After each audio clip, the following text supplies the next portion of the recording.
Eu vou tirar agora.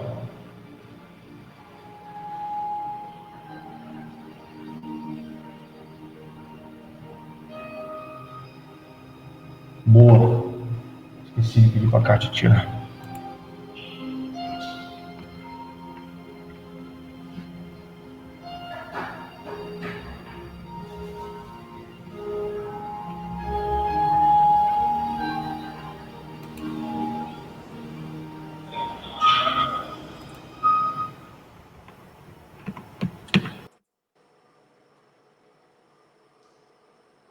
Boa noite a todos, sejam todos muito bem-vindos a mais um estudo do Evangelho dos Espíritos, mais uma quarta-feira aqui reunidos.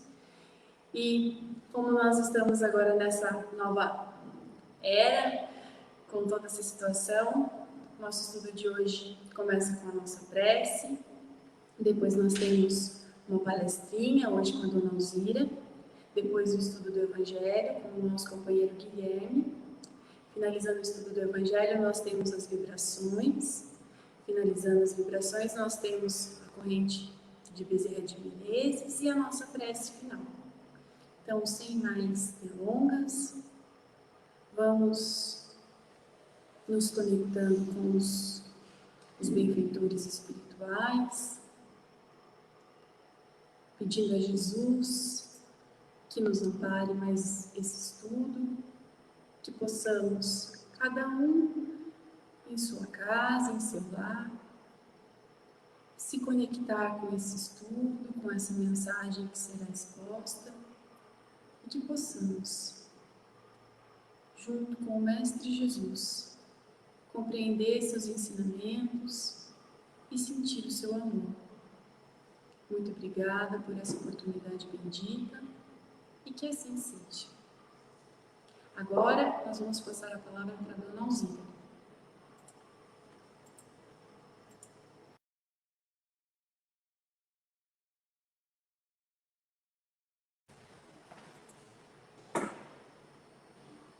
Boa noite a todos.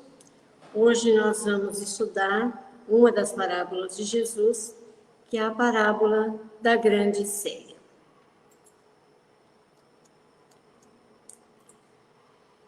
Qual o texto dessa parábola, né? Então, segundo o Evangelho, diz assim: um homem deu uma grande ceia e convidou a muitos.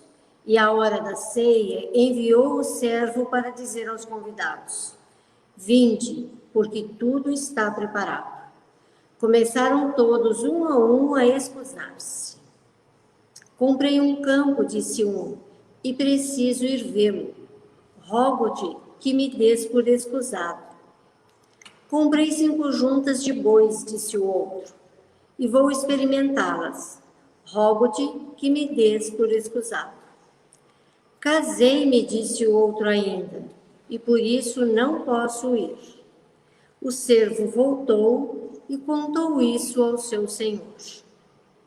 Então, irado, o dono da casa disse ao servo: sai depressa para as ruas e os becos da cidade e traze aqui os pobres, os aleijados, os cegos e os coxos. Quando o servo voltou, disse: Senhor, feito está o que me ordenaste, e aqui ainda há lugar. E respondeu-lhe o Senhor: sai pelos caminhos e atalhos e obriga a todos a entrar, para que se encha a minha casa, porque vos declaro que nenhum daqueles homens que foram convidados e se recusaram provará da minha ceia. Esse texto está no Evangelho de Lucas. Então vamos tentar entender as palavras de Jesus. Quem eram os convidados para a grande ceia? Os poderosos, os fazendeiros, os ricos, e todos negaram a ouvir a palavra de Deus. Então eles não quiseram comparecer ao banquete celestial. Essas pessoas, que são os ricos, fazendeiros, os poderosos, né? Eles estão excluídos das bênçãos do céu, porque se recusaram, preferindo os deleites do mundo, as facilidades, a porta larga, tudo que é material. E aí o servo, né, o empregado do Senhor, foi buscar aqueles que eram pobres, coxos, aleijados, cegos, aqueles, portanto, que não têm campos, não têm bois para experimentar, nem casamento para privá-los de comparecer à ceia. Eles não tinham nada. Então, são os deserdados das glórias do mundo, das glórias materiais, das pompas, dos bens materiais, e os consideram os chamados dos céus superiores, aos chamados da terra. Mas eles realmente estavam ali porque foram chamados. De fato, a palavra de Jesus exclui todas as honras, etiquetas e preconceitos terrenos. Sempre foi assim. E não seria diferente com essa parábola. Para chegarmos a ele, precisamos nos comparar a uma criança que não tem ideias preconcebidas, que não tem campos, não tem boi, não tem casamento, não tem casa, não tem dinheiro, não tem nada que lhe impeça. Porque a palavra de Jesus é superior a tudo e requer de nós o máximo respeito, a máxima consideração e o máximo acatamento. Mas a mesa continua ainda cheia de manjares de várias qualidades, de vários tipos, capazes de satisfazer os mais exigentes paladares. Assim como os grandes do mundo, os ricos, poderosos, fazendeiros, proprietários de campos, bois, continuam ainda recusando-se a comparecer a esse convite. A parábola em si, né, é a figura do que acontecia na época do nascimento do cristianismo, na época de Jesus. Já se passaram mais de 2000 anos e continua do mesmo jeito. Então, ela é igualzinha nos nossos tempos. Os graúdos, quer dizer, aquele pessoal que tem dinheiro, né? Então, os graúdos desse mundo não querem responder ao apelo que lhes faz. Por isso, os pequenos e deserdados, que são os coxos, os cegos, humildes, estropiados, né? Sentam-se à mesa, embora, como disse o servo encarregado do convite, ainda há lugar para os que quiserem comparecer.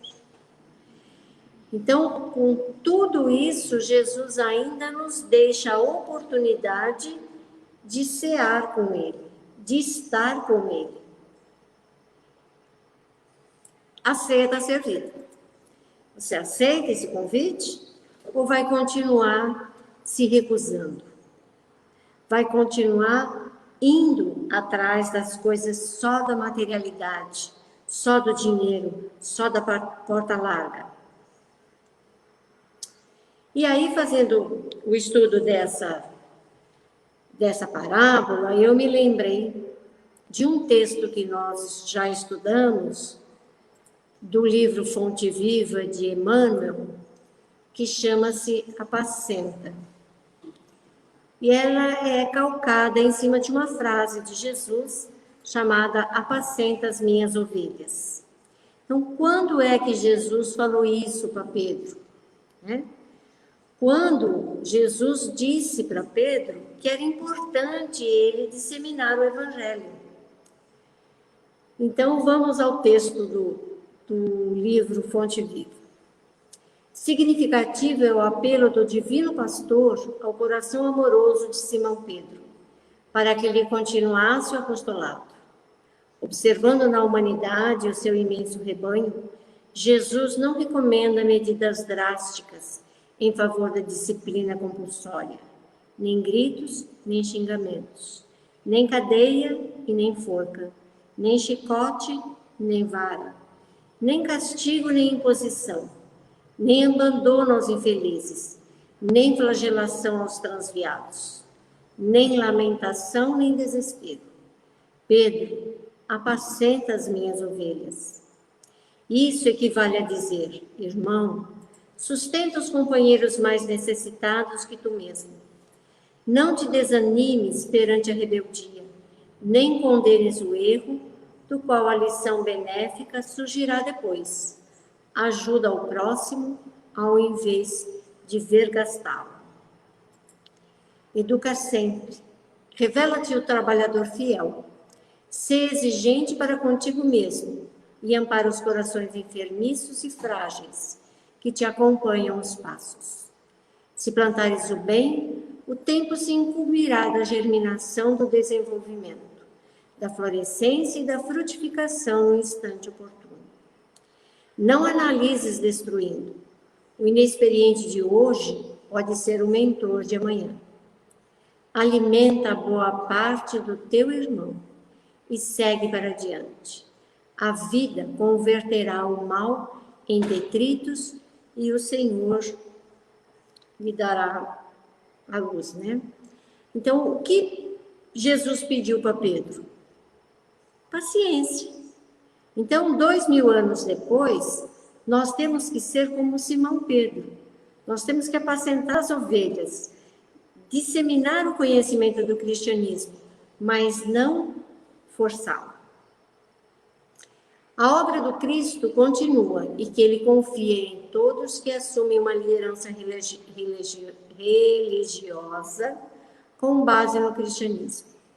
Particularmente a exortação deve calar fundo nos corações dos espíritas. Isso deve também valer para qualquer tipo de liderança na Terra, em que os superiores devem acolher os menores na condição de aprendizes e colaboradores, e não meros subalternos. E aí? A ceia está servida. A ceia do conhecimento, a ceia de Jesus, que nos ensina as virtudes que nós devemos trabalhar dentro de cada um de nós. Aceita o convite ou vai continuar procurando a porta larga? Então, boa noite a todos. Meu recado era esse. Espero que o convite seja aceito. Que assim seja.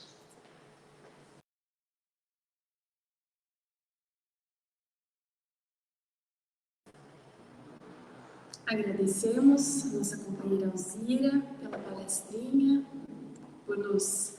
Fico a reflexão, né, desse convite do nosso Mestre Jesus, que nós possamos refletir sobre tudo isso e ver em qual porta nós estamos escolhendo passar. Agora, nós vamos convidar o nosso companheiro Guilherme para o estudo do Evangelho. Muito boa noite a todos, que Jesus nos abençoe, nos ampare e nos dê sempre a sua paz. Ainda continuamos, né, em processo de pandemia, continuamos ainda distanciados, apenas fisicamente, mas que os nossos ideais do Evangelho nos unam nos mesmos pensamentos e nas mesmas vibrações. Que esse Evangelho continue sendo consolo, o amparo das nossas vidas. E que essa noite também seja uma noite de consolo. Que a gente possa refletir um pouquinho sobre a proposta do Espiritismo e sobre a proposta do Cristo em nossas vidas. Nós vamos falar um pouquinho hoje do capítulo 8, né? Que tem como título Bem-aventurados os que têm o coração puro. Então, aquele que tem o coração puro, ele já começa a ter uma proposta de um nível de elevação, que é o objetivo de todos nós, né? É isso que nós almejamos, a pureza de coração. E a pureza de coração ela está relacionada diretamente a um processo de simplicidade e de humildade. Então, Jesus ele vai fazer uma analogia e um paralelo no item primeiro, quando ele fala, vinde a mim as criancinhas.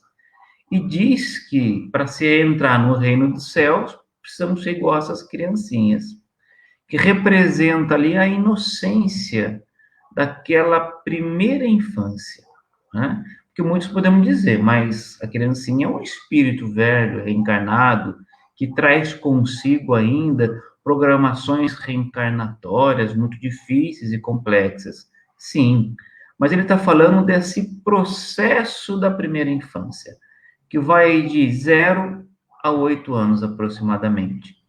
Quando Kardec, né, ele vai falar que a reencarnação, ela se completa aos 8 anos de idade. Então, nesse momento, a memória de reencarnações anteriores, ela fica no estado latente. Então, a criança, nessa fase, ela está mais aberta ao aprendizado. Então, ela traz consigo aquela inocência, o orgulho e o egoísmo não é tão exacerbado assim, né?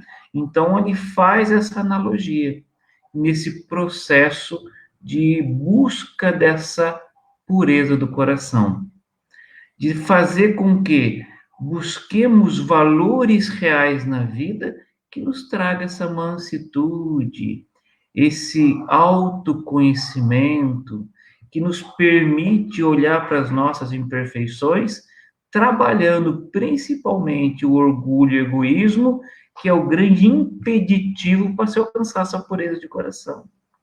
Aquilo que faz com que a gente não consiga manter focado num processo de trabalhar nossa espiritualização. Fazendo até aí uma analogia, um paralelo com o que a Alzira falou, né? Quando se convida para a ceia, principalmente aqueles que detêm a maior riqueza, aqueles que estão mais preocupados com a materialidade, não vai, mesmo convidado para a ceia com Cristo, ele não comparece, porque as coisas da matéria, para ele, ainda são mais importantes com as questões do espírito. Isso até a dor chegar, né? Por isso que a dor é um processo que ainda é necessário na fase em que nós estamos, que é um alerta, é um abrir de olhos para a busca de algo muito mais valoroso. Então, a materialidade é que nos impede exatamente dessa pureza de coração. Por isso que ainda Kardec classifica os espíritos de terceira ordem, porque os espíritos de terceira ordem são aqueles que a matéria se sobrepõe ao espírito. E aí nos impede ainda dessa pureza. Então, no item 2, ele vai falar do adultério por pensamento, né? Da questão do pensar, que nós começamos um processo de pecado, vamos colocar um processo de pecado, entre aspas, a palavra pecado, né? Que está interligado à questão das nossas imperfeições. Então, tudo começa no nosso pensamento. Ele nasce no pensamento e depois nós exteriorizamos. Então, o pensamento é a nossa força co-criativa em ação. Então, conforme nós pensamos, nós cremos, e conforme nós cremos, nós seremos.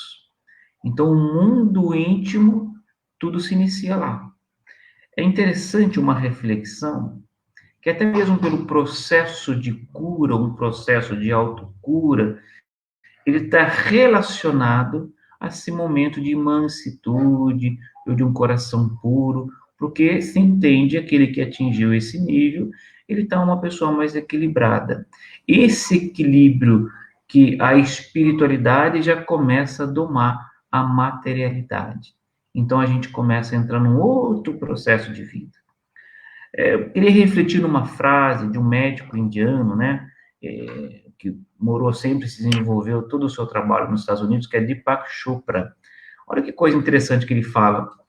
Ele fala que somos as únicas criaturas na face da Terra capazes de mudar a nossa biologia pelo que pensamos e sentimos. Então, para atingir o processo de cura, essa mansitude é necessária. É a mesma pergunta que o Cristo sempre fez antes das suas curas físicas, porque precisava se passar por um processo de uma cura, uma revisão de valores. Como ele pergunta, o que queres que eu faça? Né? Então, Deepak Chopra ele vai dizer assim, todo o processo de cura, você precisa ver se a pessoa realmente está disposta a mudar. Então, é a gente que vai trabalhando essa mansitude. O Evangelho é essa ferramenta de trabalhar em nós o processo da humildade. Por isso que o Chico relacionava a felicidade ao próprio processo de simplicidade. Uma vez, quando pergunta para o Chico, Chico, o que é felicidade para você? Né?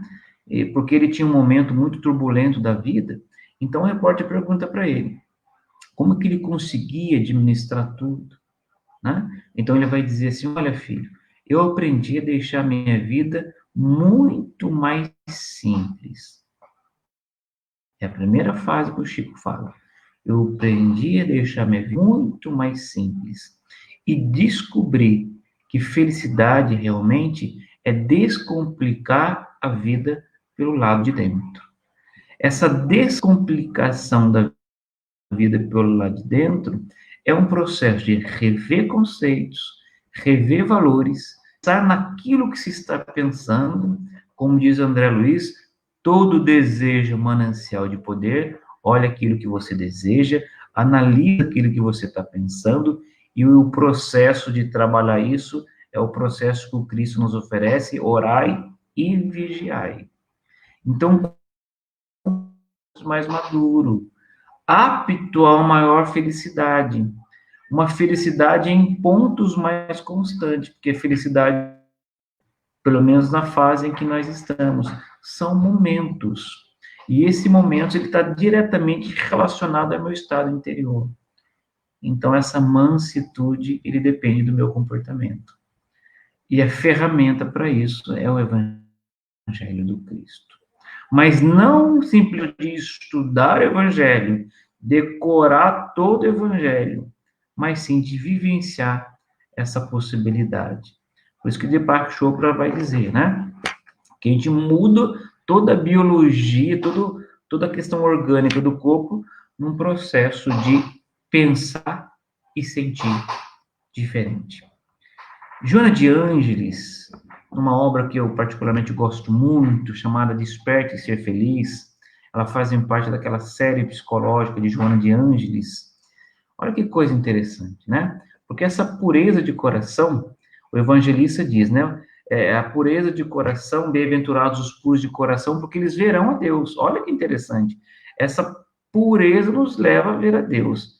Ou seja, o sentir a presença divina em nós.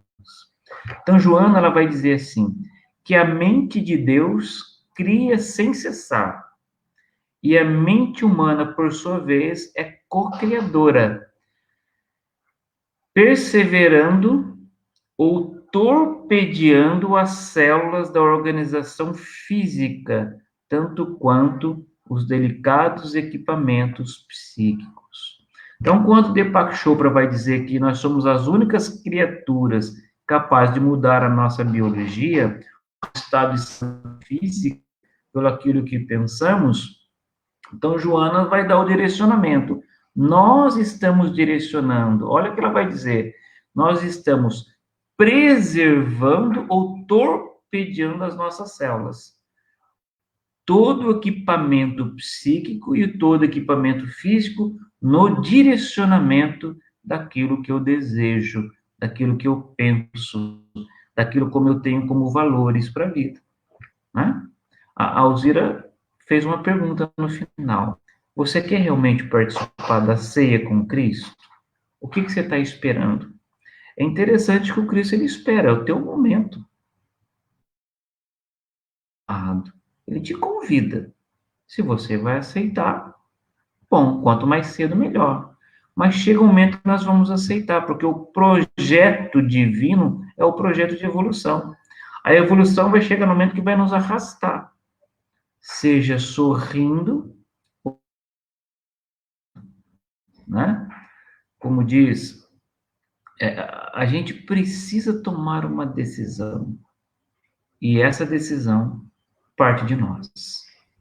Somos nós que decidimos. É eu comigo mesmo.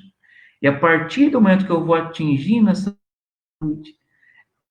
essa pureza, né, como Chico já galgava a experiência de uma felicidade, não de uma felicidade material, Porque o Chico, com as vendas do livro, era para ser milionário. Mas ele trazia uma felicidade espiritual e mostrando para todos nós o exemplo da simplicidade. É aquilo que fez do Chico, na visão dele, um cisco de Deus, mas um grande espírito que serve de exemplo para nós. Não só ele, como tantos outros. Joana, então, vai continuar dizendo na mesma obra, a saúde, desse modo, além de decorrer dos compromissos kármicos, em pauta resultante das ondas mentais elaboradas e mantidas. Nós temos compromissos kármicos, nós temos uma programação reencarnatória, mas é como nós vamos manter o nosso estado mental. Então, eu tenho uma programação reencarnatória, mas eu posso modificá-la a todo momento. O Cristo vai dizer que o amor cobre a multidão de pecados. E é tão bom sentir esse estado de mansitude, mas isso não se compra. Ninguém nos traz. Nós vamos encontrar em livros e muito menos em palestras, como um passe de mágica. Nós vamos ouvir as palestras, nós vamos estudar no livro, vamos adquirir conhecimento. Daí chega o momento da prática. Aí é como eu vou viver, como eu vou sentir na minha vida cotidiana. Aí eu saio dos limites de um templo religioso e vou fazer um templo religioso aonde quer que eu esteja. Então, Emmanuel vai dizer que não há uma linha divisória entre templo e serviço. Um templo religioso não é só uma casa religiosa. Um templo religioso é onde está o meu trabalho, aonde está a minha família, é onde está a minha relação diária com a própria sociedade. Então, o meu viver é um templo, porque eu sou um templo divino. Isso Cristo disse: vós sois luzes e vós sois deuses. Então, eu não preciso simplesmente fazer de um processo de purificação exterior, como acontecia. Acontecia oferendas para a purificação do templo. E o Cristo veio exatamente combater isso. A purificação do espírito não está nas questões exteriores e nas oferendas externas, mas sim num processo de interiorização. Então Jesus pergunta: o que queres que eu faça? A mesma pergunta que a Alzira fez. Vai querer participar da ceia? Não é a ceia física, é a ceia espiritual que o Cristo te oferece. E nós temos tempo, né? Nós somos espíritos eternos. Agora, vai esperar para amanhã? Talvez o processo de evolução vai te trazer algumas experiências dolorosas, que muitas vezes a gente tem dificuldade em passar, mas ela é necessária. A purificação vem com experiências, e essas experiências dependem da nossa atitude diante delas. Se nós vamos renovar os valores, vamos tirar um aprendizado isso, ou a gente vai se manter na zona de conforto, né? Que não é muito ideal, até por uma questão de inteligência. Então, hoje se é comprovado que o meu estado de mansitude, a busca por uma pureza de coração, me estabiliza todo o meu equipamento psíquico e todo o meu equipamento físico, biológico. É uma questão de saúde. Então, a saúde, ela inicia no processo de interiorização e o corpo saudável. Isso não significa que a máquina física não vá se desgastar. É natural que ela se desgaste. Mas a saúde, naturalmente, não depende de uma enfermidade do corpo. O corpo pode estar enfermo, mas eu estou num estado saudável. É de como eu amplio a minha visão em relação a tudo isso. Então, se nós conseguíssemos compreender, como o Cristo diz, uma analogia com o processo da criança nas primeiras fases, que o egoísmo não é tão exacerbado, que eu vejo as pessoas como todas iguais, não diferencio uns dos outros, mas eu consiga viver numa brincadeira onde todos os meus amigos são iguais, aonde essa proposta é uma proposta que depende das minhas escolhas. Isso fica mais gostoso. Então eu encerro mais uma vez a frase de Chico sobre felicidade. Então, como ele, nós podemos seguir o exemplo para que a nossa pureza ela se inicie num processo de humanidade, de humildade e de simplicidade.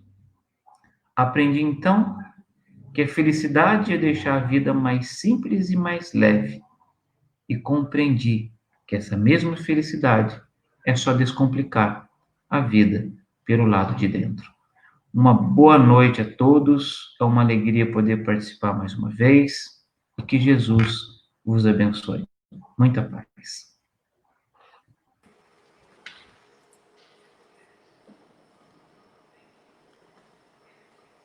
Agradecemos o nosso companheiro Guilherme pelo estudo do Evangelho e vamos aproveitar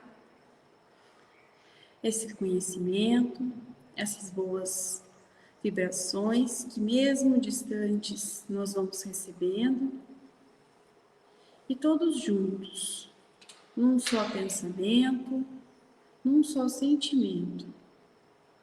Vamos doar um pouco daquilo que estamos recebendo. Vamos imaginar pontos de luz nos quais brilham amor, paz, carinho, os nossos melhores sentimentos. Que esses pontos de luz possam vibrar cada vez mais fortes, saindo dos nossos lares, indo em direção ao céu, e todos juntos possamos direcionar esses pontos de luz aos asilos, onde encontramos irmãos muitas vezes tristes, solitários. Que esses pontos de luz possam levar um pouco de tranquilidade, um pouco de carinho a esses corações sofridos. Vamos também pensar nos orfanatos, onde crianças e adolescentes se sentem abandonados, rejeitados. Que possamos vibrar amor e carinho, para que eles sintam que, apesar do abandono, eles jamais estão sós. Que eles possam sentir o amor do Cristo, que sempre os amparará. Vamos também vibrar pelos hospitais, nesse momento em que estamos passando, onde médicos, enfermeiros, pacientes, auxiliares de todas as áreas trabalham para ajudar o nosso próximo. Que possamos vibrar para que esses nossos irmãos não percam a fé. Que apesar das dificuldades, das situações que passamos, possamos nos manter sempre confiantes nos ensinamentos do Cristo e no seu amor por nós. Vamos vibrar também pelos nossos irmãos que se encontram nas penitenciárias, nas casas de detenção, que por algum momento, por algum deslize, cometeram algum engano, algum equívoco, que nós possamos levar a esses corações um pouco mais de calma, compreendendo que a nossa vida vai muito além do que enxergamos, do que muito além da materialidade em que vivemos. Que possamos acalmar esses corações, essas consciências, e que assim como todos nós temos alguém que nos ama, esses irmãos também têm. Que possamos vibrar juntos, para que eles encontrem a paz e o caminho do bem. Que possamos, num só pensamento, num só sentimento, vibrar muita paz, muito amor, muito respeito, para que a espiritualidade amiga, que vai trabalhar com essas energias, possa levar onde se faça necessário, que possa levar nas ruas, onde os moradores de rua muitas vezes passam frio, fome, passam por situações difíceis, que possam levar onde se faça necessário,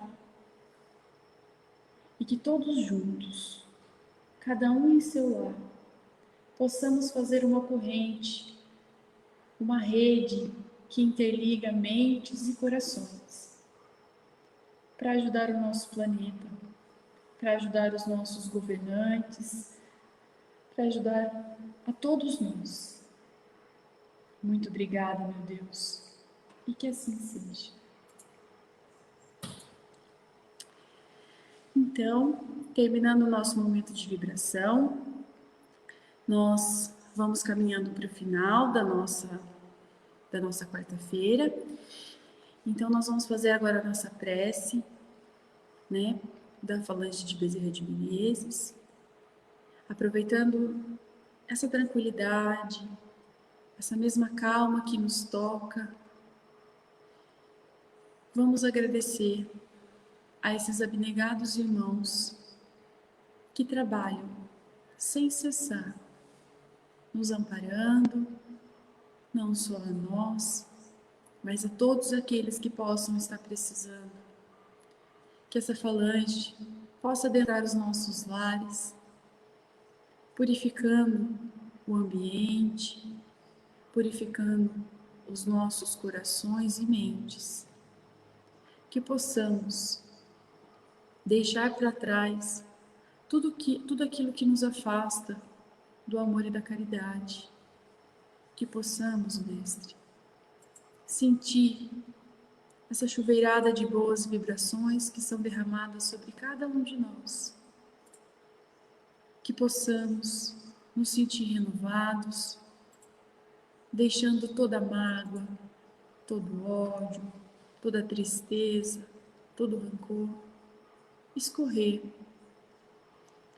Que possamos renovar conosco mesmo os nossos compromissos, o nosso compromisso com a nossa evolução espiritual. Que possamos, Mestre,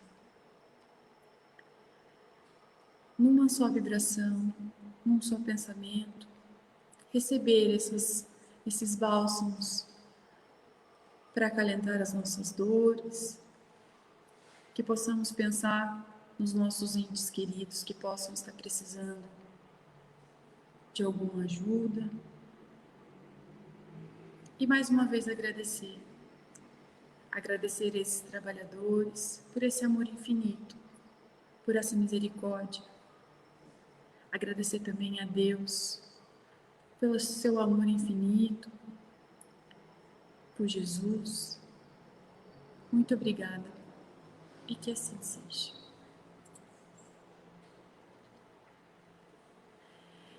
Gente, muito obrigada por mais essa noite juntos. Aproveitando a oportunidade, convidar a todos para participar dos nossos grupos de estudo, né? Mesmo com essa situação toda da pandemia, nós temos grupos de estudo todos os dias da semana.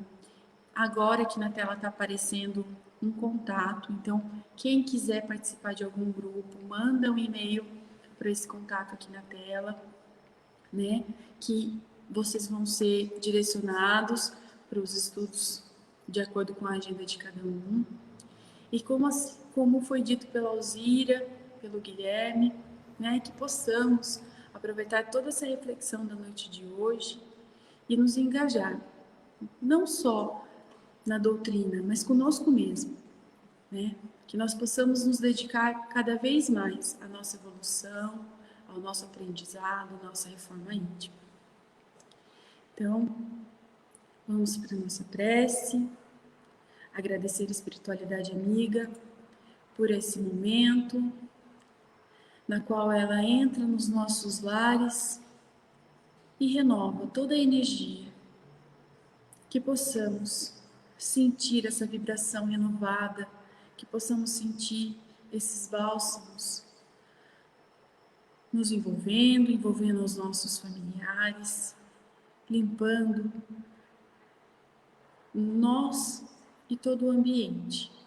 Muito obrigada, meu Deus, pela essa bondade infinita, pela oportunidade do aprendizado, que possamos aproveitar da melhor forma possível as oportunidades que vamos ter durante a semana. Muito obrigada e que assim seja. Uma boa noite a todos, muito obrigada e até a próxima.